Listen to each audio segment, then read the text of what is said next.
When left alone, a man becomes apprehensive to live. This apprehension can lead to a person isolating themselves until they rot and wither away. Sometimes, all a person needs is a little spark from someone to reignite their life.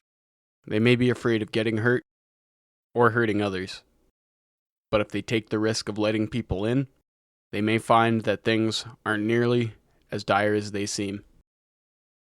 Another day, another attempt at trying to go 6 hours without wanting to blow my brains out. After a relatively uneventful and long walk, I finally approach the school, not particularly bothered with how late I am. It's a particularly foggy day out, as clouds enshroud the sky, giving a degree of eeriness commonly seen in shitty horror movies. A thought occurred to me that stopped me dead in my tracks. Weird how I just now noticed this. I didn't see it when I... Wait. Why don't I remember leaving my apartment this morning? Huh. Weird. I make my way closer to the school, but a buzz emanates from my pocket, beckoning me to grab my phone and read the notifications. A text from Fang says, "Control over my life you denied, and now a death approaches from the sky. Why'd be me you had to vilify? Goodbye Volcano High." What the actual fuck?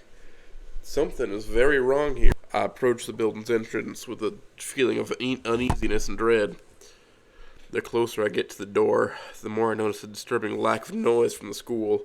Sure, class has already started, but it's still usually louder than this. As my hands grip the door handles, every instinct in my body is telling me to turn back and run away as far as I can. At the same time, my mind is telling me to enter and investigate the building after receiving that cryptic text from Fang. Well, no more turning back. I open the doors, enter the school. My eyes close as my nose is instantly struck with the overwhelming metallic stench of wet ozone, the smell that everyone knows. And when my eyes open, I'm greeted by the sight of the school's hallway, a place I've made myself familiar with over the past couple of months, navigating through the daily slog. My school's hallway reduced to a mountain of corpses. A sinking feeling grasps my heart in horror as my mind begins to process the image in front of me. Amidst the sea of red, countless of my classmates laid across the floor, the light devoid from their eyes like a doll.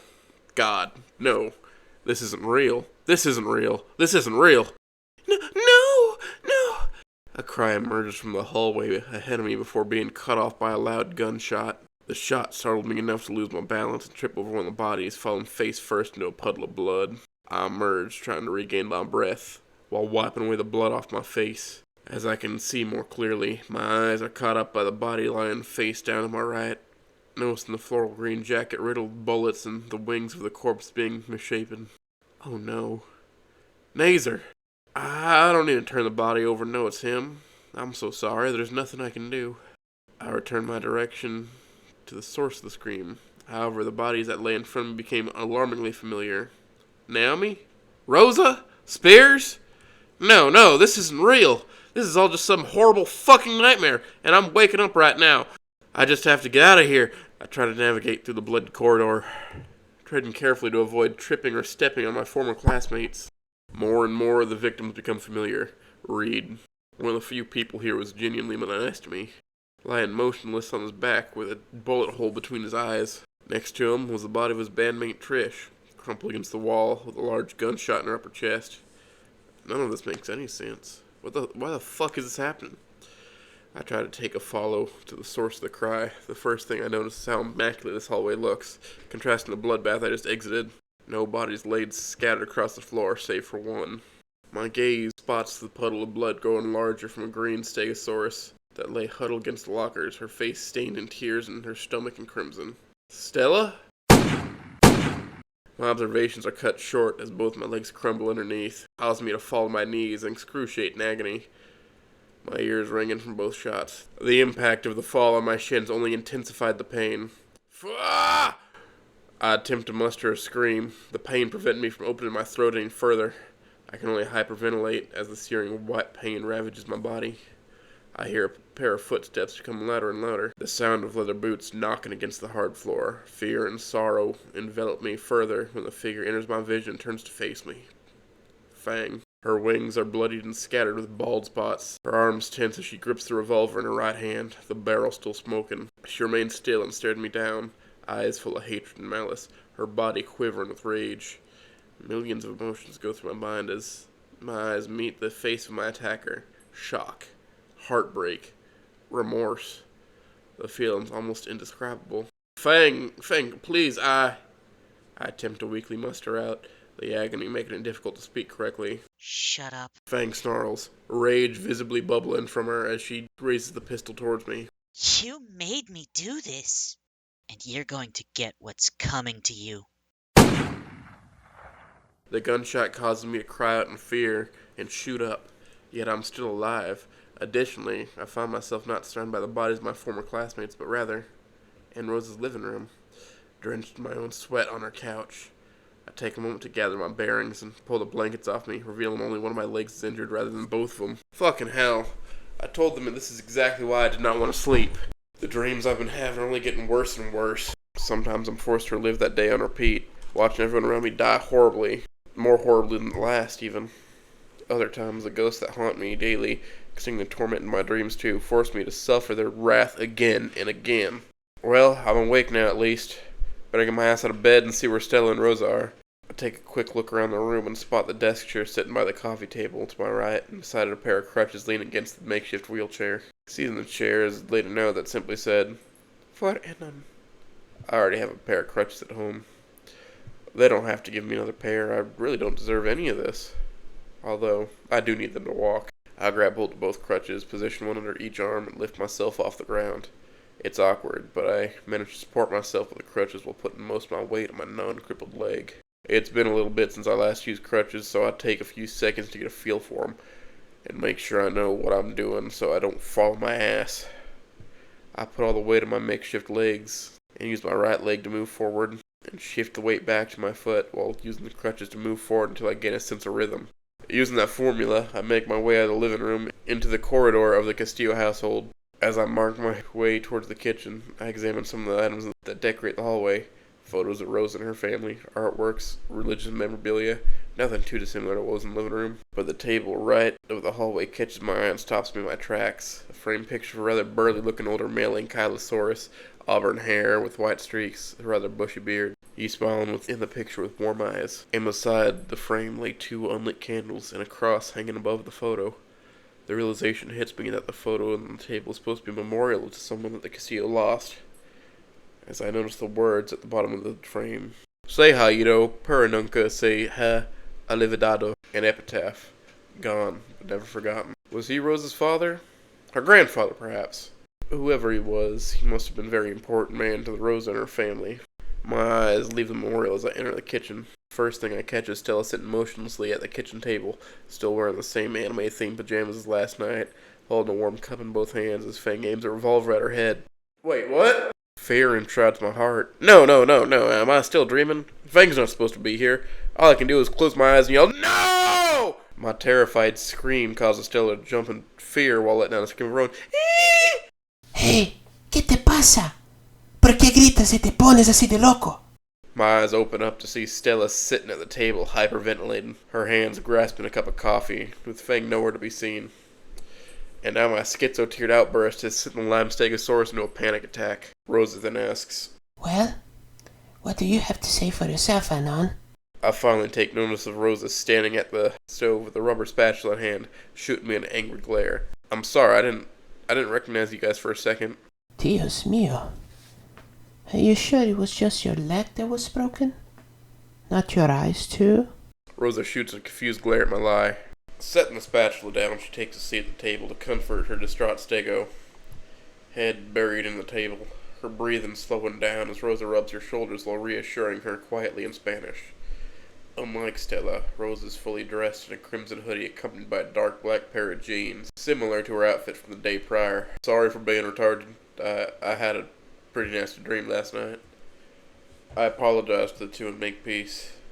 Let's just say what I saw in the dream made me a little jumpy this morning. Rosa continues her confused stare towards me. However, her demeanor softens as if a light switch went off in her head.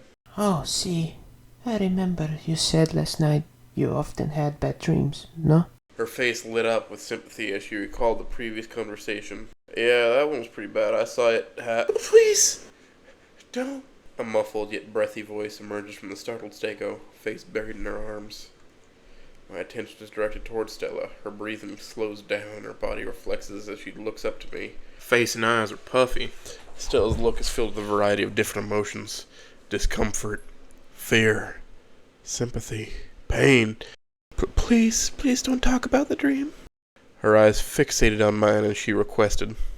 The day Fang turned Volcano High into a shooting gallery deeply scarred Stella.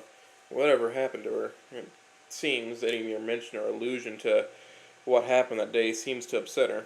Recalling how careful Rosa is when speaking about her friend's mental health, or how she would avoid directly mentioning what happened that day, just referring to it as that day, it would probably be a smart idea for me to do the same thing.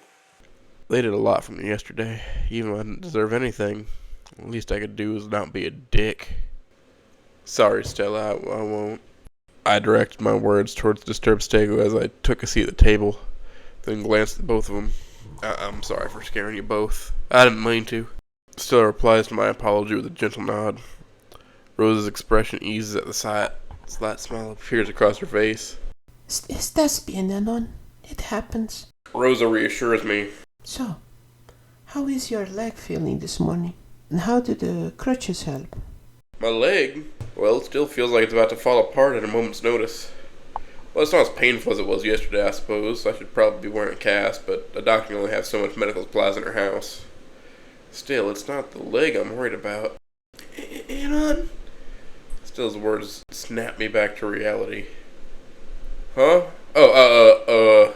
It still hurt a little, but I do feel a little bit better today. I attempt to answer their concerns with a half-truth, but they don't seem convinced by my summary. Then a brief silence follows, as Rosa tries to analyze my words, while Stella goes back to her drink. So, how did you two guys sleep last night? I asked both of them, trying to change the topic and break the silence. To my surprise, Stella is the first to answer my question. She sets her cup down and looks back at me. I couldn't sleep last night, so I just watched more episodes of this new anime I'm checking out called Vinland Saga. Stella's expression brightens, contrasting the frightened state she found herself in moments ago. It's a really cool show. It's about Vikings and stuff. Huh. I find it hard to wrap my head around Stella watching any anime that doesn't contain magical girl or fujoishi shit. Let alone one about Vikings. I guess a lot can happen in 6 months. Cool, Stella. I should choke out, not really sure what to direct the conversation next. How far did you get? Hey, Ninos!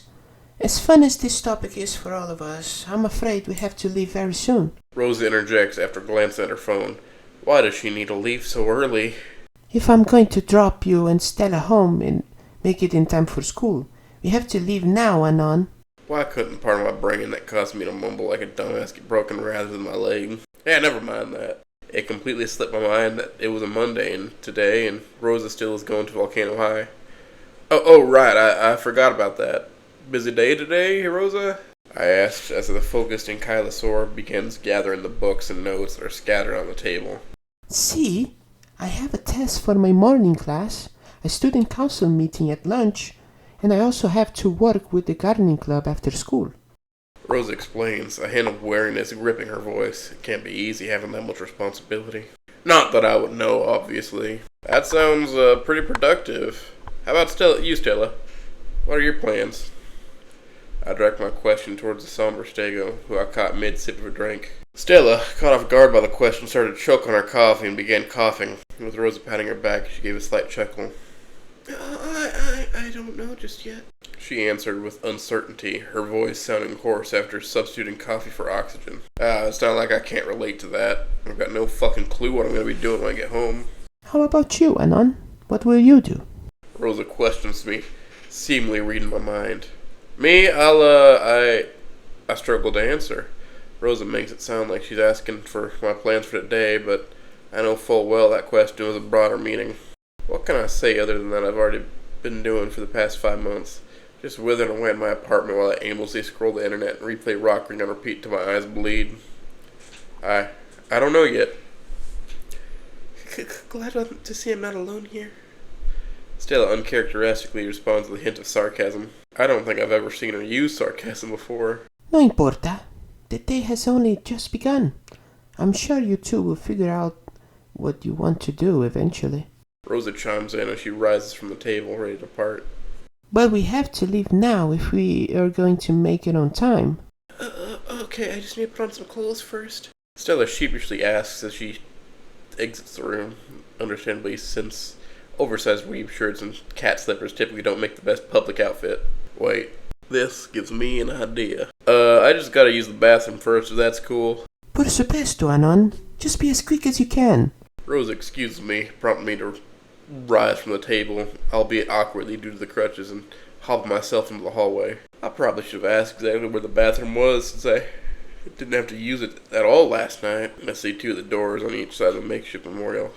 Taking a lucky guess, open the door on the left, only to see a closet filled with a couple coats, boots, and a placard secured by various articles of clothing. One of the names visible, Sebastian Castillo. Gathering from what little I can see on the plaque, it looks like somewhat of an award. So why would something so seemingly prestigious be hidden away in the closet?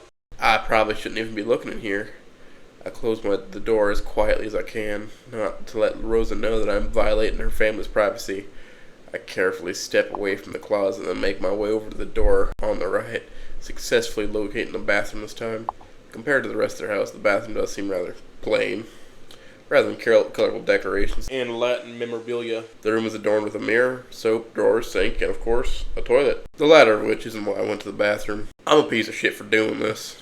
Locking the bathroom door, I begin to check the cabinets below the sink for any trace of pills, painkillers, Ambien, Adderall. Hell, I'll even take some random prescription meds as long as it makes me fall asleep. But all I find is just extra rolls of toilet paper and a box of Joaquin-Dodex. Standard bathroom appliances. The objects stare at me as if they're mocking me for failing to find my treasured resource, or I'm raid my friend's cabinet for a quick fix. I wonder if I'll be able to. Vamos, Anon. We need to go now. Rosa's voice bellows from behind the door. Never mind. Sorry, coming. I flush the toilet and run the sink to not arouse any further suspicion, then unlock the door and see a particularly impatient iggiesaurus holding a backpack in one hand and a pair of car keys in the other. Ready, Anon? She asked before moving towards the door. Yeah, sorry about that. Wait, where's Stella? I ask as I shut the bathroom door and follow her throughout the hallway. ¿Dónde crees? She's in the car waiting for us. She turns around to face me with a scowl. The sudden hostility from Rosa catches me off guard, stopping me dead in my tracks while trying to keep myself standing with the crutches. Rosa's scornful look quickly evaporates into a turnstile remorse, as if she realized the words that just came out of her mouth. Lo siento, Anon. I've just been dealing with a lot right now. With school, work, life. Figuring out what I want to do once I graduate. And having to hang around with two emotionally broken teenagers. I shouldn't have snapped at you like that. I'm sorry. Rosa sighs as her body relaxes. Rosa definitely seems a lot more patient than I remember. If I recall correctly, she threatened to kick my ass with a dreaded chancla after falling into the school garden's flowers, or I couldn't find after I couldn't do what she asked. And now she's been nothing but understanding of me, patient, kind, and to me of all people. Why? Let's get going, see? Thankfully, I don't think I mumbled that out loud. About 15 minutes pass as we drive further into Volcadera Bluffs. Since Rosa lives on the outskirts of the city, the drive is a bit long, but enjoyable. I've been continuing my earlier conversation with Stella about the new anime that she's been watching. It's almost refreshing to see her cheer up compared to the downtrodden state I've usually seen her in. And that's when he meets this really big Viking guy who was friends with his father, and he's really strong too. And there's one part where he even uppercuts a horse. Even Rosa chimed into the conversation, which surprised me since I didn't take her as one who'd partake in anime. There is no way he could beat Goku or Naruto. Raptor Jesus. And I thought Stella had normie taste. But still, it's nice to be able to have a conversation with another living being, not just a loser behind a screen, and certainly not the dead. Is this what it feels like to have friends again? Even before coming to Volcadera Bluffs, I hadn't had a friend for a long time. After the incident, I came to the conclusion that friendship was just something that would be nothing but a very distant memory to me. But I'm still not sure what to make of this. Both of them did more than enough for me, especially Rosa, and repaid her by trying to steal medicine from her family. Some fucking friend I am. Part of me just wants to see if this is a one-time thing. It only helped me out of pity. They didn't need leaving a former classmate to rot in the street hanging over their conscience. But another part of me doesn't want to let go of that and believes that their intentions were genuine. As the road slowly begins to transition from rural to urban, as we make our way into the heart of Volcadera Bluffs, and after a few turns into converging neighborhoods, Rosa pulls into the driveway, which can mean we have arrived at Stella's house. A clean 3-story house of modern design, accompanied by a Hadro Civic sitting in the driveway.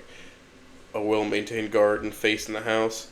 Not unlike Rosa's house. Part of me forgot that Stella was also a skilled green thumb like her best friend. Thanks again, Rosa. I appreciate you helping me and having me over, said the lime green stego in a rather cheerful manner as she unbuckled her seatbelt and grabbed her bag, but not before turning back to me. And it was great seeing you again, Anon. I hope we can talk again sometime. Why would you want to talk to me, though? Yeah, me too. It was great seeing both of you again. I mustered out to Stella. Would it be okay if we exchange numbers so we can talk? Wait, the retarded half of me is saying, lol, a girl was trying to get my number? Whereas the realist part of me is trying to find a way to refuse so I can just wither away some more. Oh, see, that's a great idea, Anon. Let's exchange numbers too so we can stay in touch. I guess I don't have much choice in the matter, don't I?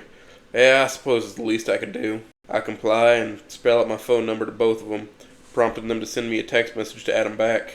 Hola, Anon. Rosa here. Astrology reveals the will of the gods. 2 messages that perfectly describe those two.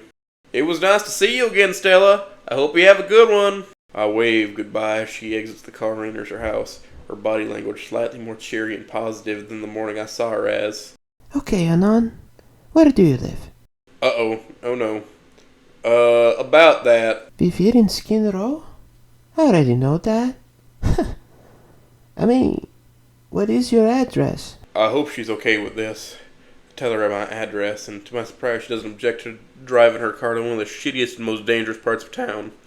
Even the taxi driver wouldn't dare set foot there. No te muevas. We'll be there soon. Rosa chirps from the driver's seat. Enjoying the ride, I'd lean my head back against the seat and look towards the window to my right, wishing to see the city pass by as the car moves. However, I see a familiar face staring back at me rather than my own reflection.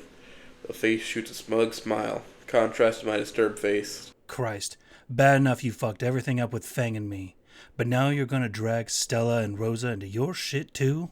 Naser, why are you here? Why now? No, go away! What's wrong? Too scared to face the consequences of your actions? Naser seemingly replies to my own thoughts with a laugh and flashes a smug smirk in my direction. I knew you were a pussy, but I didn't think you were this sad. No, none of this is real.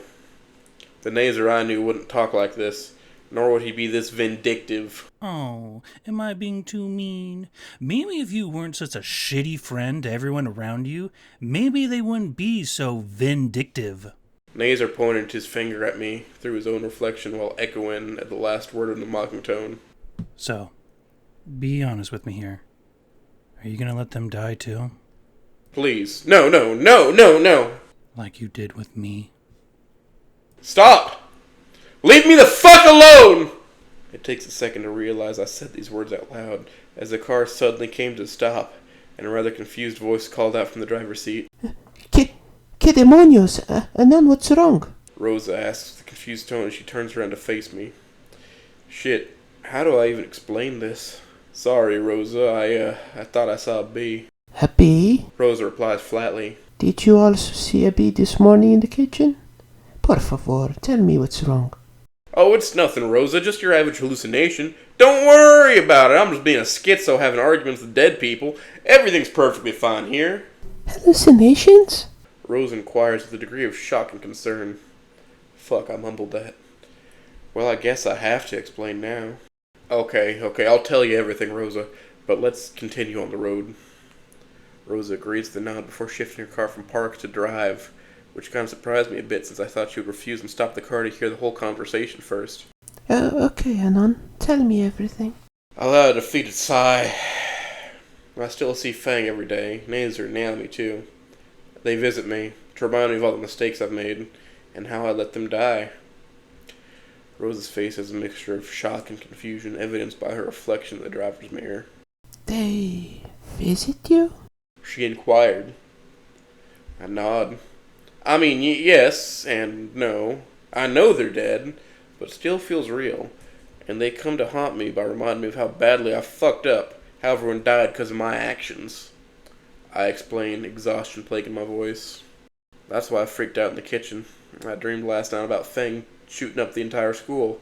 And I mean the entire school. But when I woke up, I saw Fang aiming a gun at Stella's head. I can hear Rosa mutter something.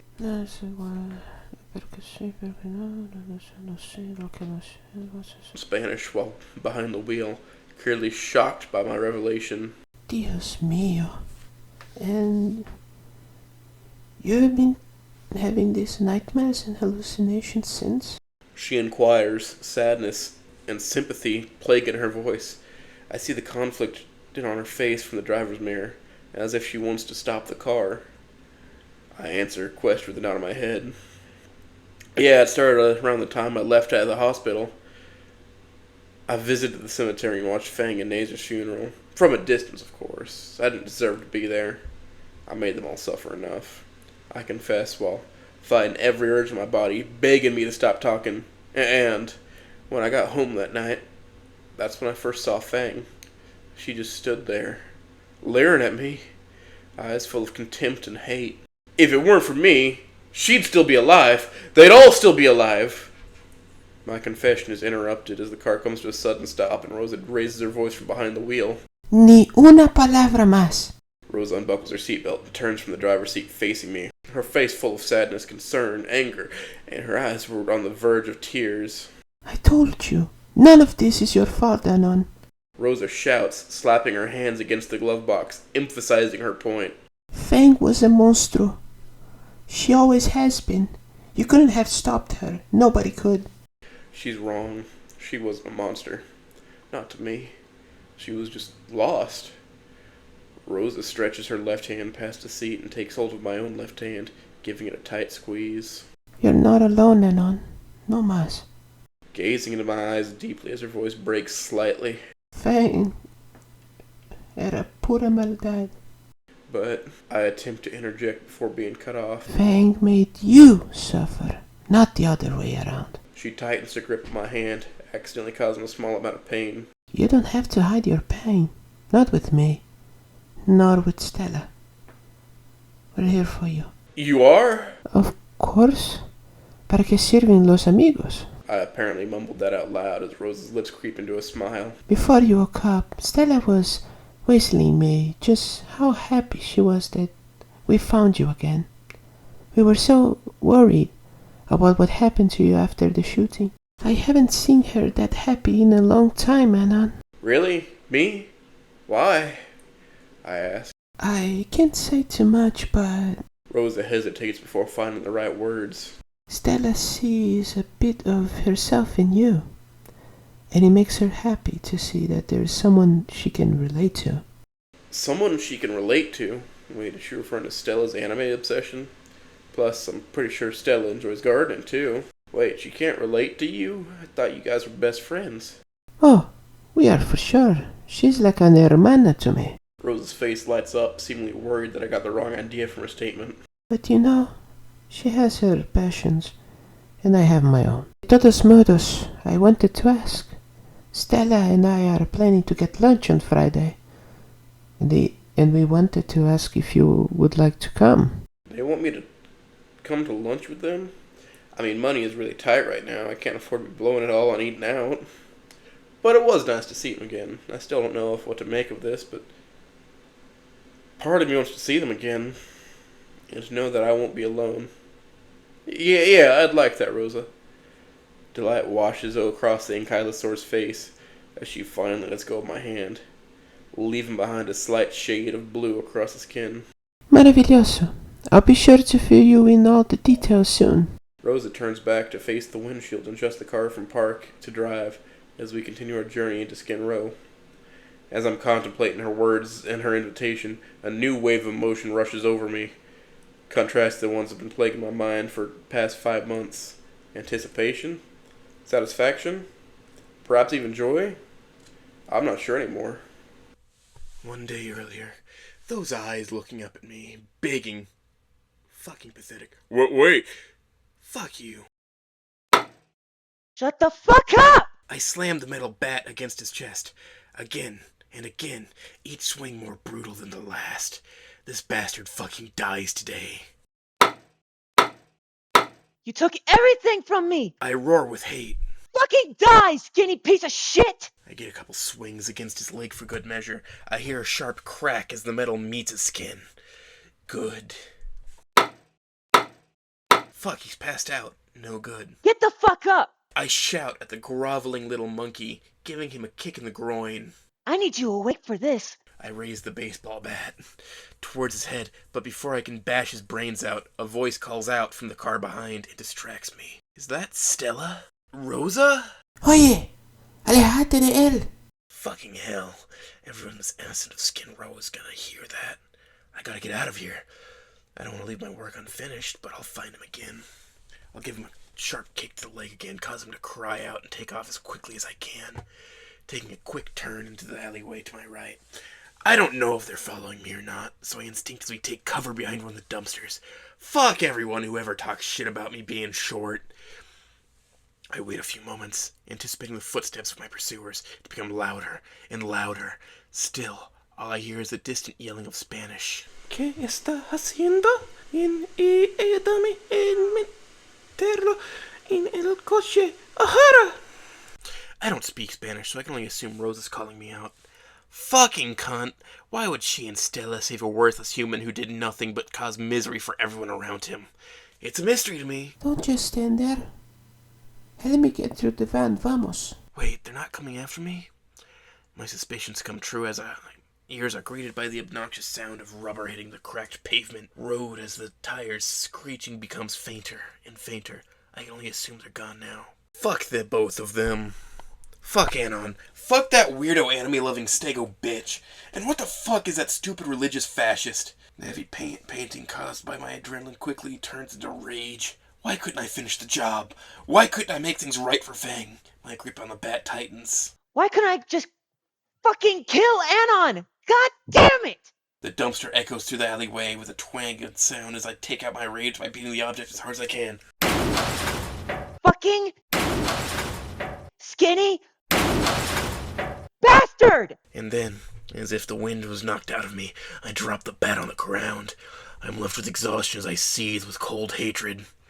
And beneath that, sorrow. No friends left. The family wants nothing to do with me. No real future. Fang is gone. Forever. The world is nothing but a black pit. Filled with the shittiest of people. The job's not over yet. I still have work to do. I crouch down and reach into the dumpster, pull out a worn black duffel bag. The kind that hockey players usually use to store their equipment. I still can't believe I had to wear this ridiculous fucking outfit when I pulled this job. Raptor Jesus, I look like a character from one of Riley's video games. No time better than now to get this shit off. I remove the paintball mask first as the cold wind hits my face, kissing my scales in its cool icy wind, dropping the mask as it lands in the bag. I begin taking off all the other articles of my clothing, along with steel-toed boots I was wearing, leaving me standing in an alley in my socks wearing nothing but a tank top and some light shorts. It doesn't help that I'm doing all this during a particularly cold autumn night in a dark alleyway. Eager to warm myself up, I unzip the bag, revealing a clean pair of clothes consisting of my favorite yellow hoodie, accompanied by my typical track pants and red boots. My typical outfit. Also one of the only things I could grab when I left home.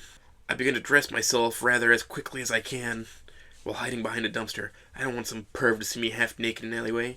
The cold makes things difficult to move my arms around the hoodie to perfectly fit them in. After rather hastily getting dressed, all that's left is to put everything away. I pick up the bat, noticing the slight bloodstains on it. I begin to carefully wrap with the get-up I disguise myself in. Kind of like a Christmas present. After putting the clothes away and zipping the bag shut, all that's left is to head to Little True and get rid of the shit. And go to one of the few places that haven't abandoned me. About an hour passes. I'm finally enter one of the livelier areas of Little Truadon. The part of this town reminds me of home, making me feel at ease, even if only briefly. Approaching around the street corner, I turn around and instantly spot my destination, Dino Moe's. As I approach the restaurant entrance, I glance through the windows to see the establishment filled almost to its entirety. I'm honestly surprised. Why the hell are there so many people here on a Sunday night? Just what I fucking need. An entire building full of people, just to see some Triceratops thug carry a duffel bag containing a bad Halloween costume and a bloody bat. Let's get this over with. I enter the restaurant, opening the doors with one hand. Careful not to hit the door with my bag. The bell rings at my arrival. My nostrils are hit with the overwhelming scent of cheese, tomato sauce, and meat. carnivore meat. Welcome to the historic Dino Mo's. Table for one. A human woman calls to me with an unenthusiastic expression, dressed in typical apron and hat with the Dynamo's logo. I'm here to see the manager. I curtly reply.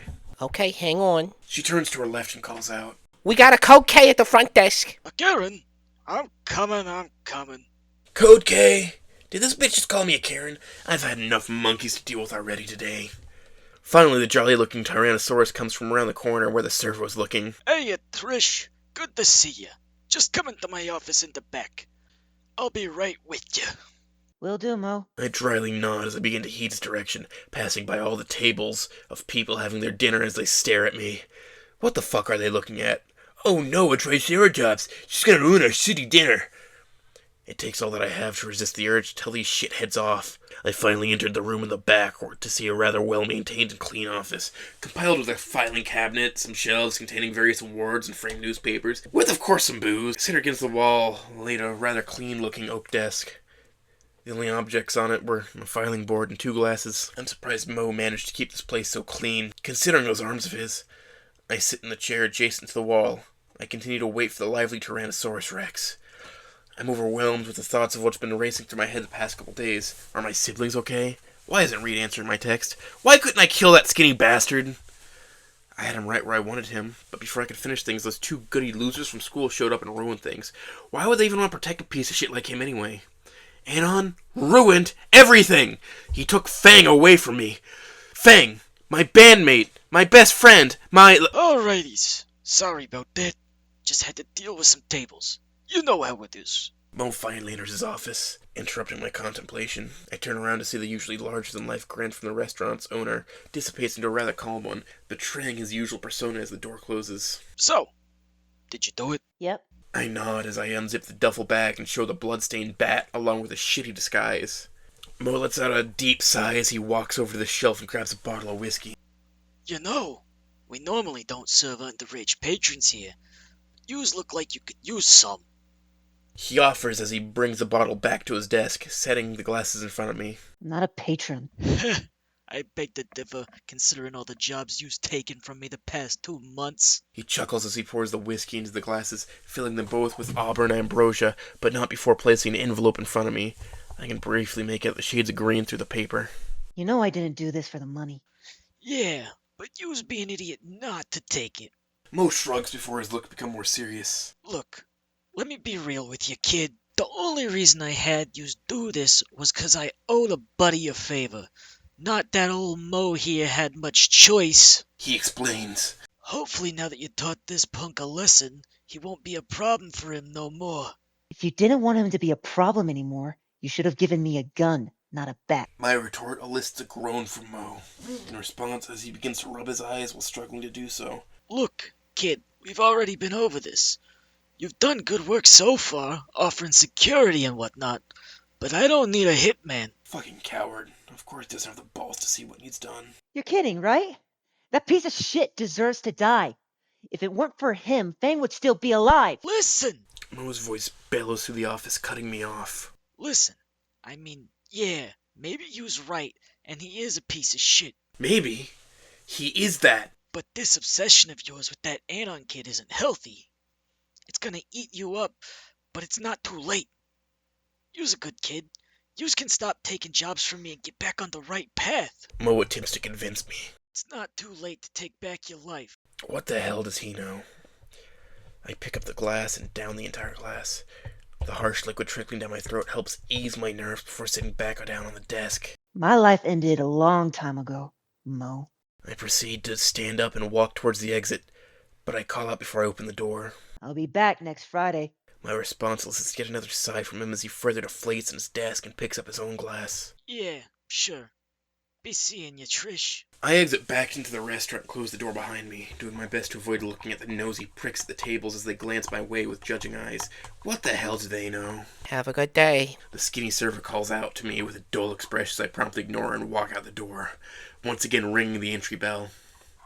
Now that that's dealt with, I just want to get back to my own apartment and not have to worry about anyone else.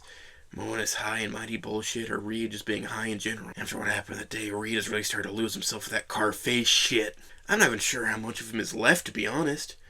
Hopefully he should be preoccupied when I get back, though. As I walk home through the dark streets of Lil Troodon, my mind continues to be overwhelmed as I'm reminded by just how shitty life has been. After I proved to be disappointing as always, my family threw me away. Failing school and just being a shitty sister. The former's been particularly fucking me over the most. Not many places want to hire a Triceratops dropout. Oh, I'm just another bad egg. I'm just gonna cause trouble. Fuck all of them. And worst of all, that fucking Skinny still lives! Who the fuck does he think he is? He comes out of nowhere and ruins Verm Drama. Destroys everything we had! He took Fang away from us! I love them more than anything else, and he fucking killed them. I swear, I will find him again.